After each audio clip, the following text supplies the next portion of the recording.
నాకు అంత ఇదిగా అనిపించదా. ఇప్పుడు కొద్దిగా నాకు బాగానే ఉంది. రమేష్ గారు నాకు ప్రార్థన చేశారు, నాకు స్వస్థపరిచారు.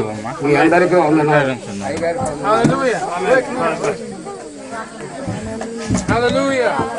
వాళ్ళందరూ తీసుకొచ్చారు.